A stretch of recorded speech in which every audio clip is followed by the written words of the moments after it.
மாணவர்களின் ஆடிட்டர் கனவை நிஜமாக்க பிகாம் டிகிரியுடன் CA, CMA ஆடிட்டிங் படிப்புகளையும் இணைந்து படிக்க RD college of commerce and professional studies Perundurai Erode. For admissions call 9843885222.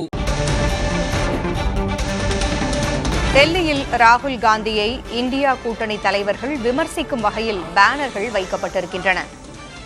India கூட்டணி கூட்டம் நடைபெறும் நிலையில் தலைநகரில் வைக்கப்பட்டிருக்கும் பேனர்களால் பரபரப்பு ஏற்பட்டிருக்கிறது. முந்தைய காலத்தில் ராகுல் மீது தலைவர்கள் முன்வைத்த விமர்சனங்களோடு இந்த பேனர்கள் அச்சிடப்பட்டிருக்கின்றன. கூடுதல் விவரங்களை வழங்க டெல்லியின் தலைமைச் செய்தியாளர் கணபதி இணைந்திருக்கிறார். கணபதி, இன்று இந்தியா கூட்டணி கூட்டம் நடைபெற இருக்கிறது. இந்நிலையில் ராகுலை விமர்சித்து பேனர்கள் வைக்கப்பட்டிருக்கின்றன. கூடுதல் விவரங்கள் என்ன? தமிழ்நாட்டில் தீவிரமாக நடைபெற்று வரும் காங்கிரஸ் திமுக மோதல் தற்போது டெல்லியிலும் தனது எதிரொலியை காட்டியுள்ளது. திமுக டெல்லியில் வைத்துள்ள பதாகைகளில் காங்கிரஸ் கட்சி தங்கள் முதுகில் ஏறி 20 வருடங்களாக சவாரி செய்ததாகவும் அதன் பிறகு தங்கள் முதுகிலேயே குத்தியதாகவும் குற்றம் சாட்டப்பட்டிருக்கிறது.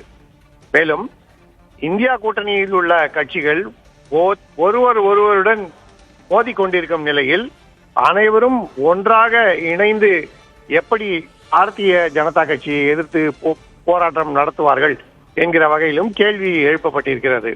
அதாவது தமிழ்நாட்டிலே திமுக கூட்டணியை விட்டு விலகிய காங்கிரஸ் தமிழக வெற்றி கழக கூட்டணியில் இணைந்தது தொடர்பான கசப்பான உணர்வுகள் தற்போது டெல்லியில் வெளிப்பட்டிருக்கின்றன. இன்று இந்தியா கூட்டணியின் ஆலோசனை நடைபெற இருக்கிறது. இன்று மதியம் 12 மணிக்கு கான்ஸ்டிடியூஷன் கிளப் வளாகத்திலே நடைபெறும் இந்த ஆலோசனைக்கு முன்பாக இத்தகைய பதாகைகள் டெல்லியில் பல்வேறு இடங்களிலே, அதாவது இந்த ஆலோசனை நடைபெற இருக்கும் வளாகத்துக்கு அருகே பல்வேறு இடங்களிலே இன்று காலையிலே காணப்பட்டன. இதனால் காங்கிரஸ் திமுக மோதல் எவ்வளவு தீவிரமாக இருக்கிறது, எந்த அளவுக்கு கசப்புணர்வு இருக்கிறது என்பதை டெல்லியில் மக்களும் சரி அல்லது இந்தியா கூட்டணியில் கலந்து கொள்ளும் கட்சிகளும் சரி உணர்ந்து கொள்ளும் வகையிலே இது அமைந்திருக்கிறது. காங்கிரஸ் கட்சி தங்களுடைய முதுகிலே சவாரி செய்து 20 வருடங்களாக பயனடைந்தது எனவும் அதன் பிறகு தங்களை முதுகிலே குத்தியது எனவும் திமுக குற்றம் சாட்டியிருப்பது இந்த பேனரிலே தெளிவாக தெரிகிறது.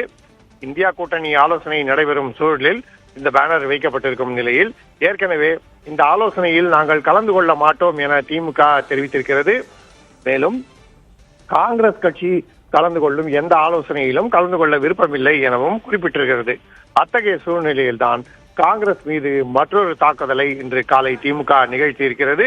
டெல்லியிலே நடந்துள்ள இந்த தாக்குதலுக்கு காங்கிரஸ் என்ன பதில் அளிக்கிறது என்பது இன்று இந்தியா கூட்டணி ஆலோசனையிலே தெரியவர வாய்ப்பு இருக்கிறது. பொங்கல் தகவல்களை வழங்கியமைக்கு நன்றி கணபதி. மாணவர்களின் ஆடிட்டர் கனவை நிஜமாக்க பிகாம் டிகிரியுடன் CA, CMA ஆடிட்டிங் படிப்புகளையும் இணைந்து படிக்க RD college of commerce and professional studies Perundurai Erode. For admissions call 9843885222.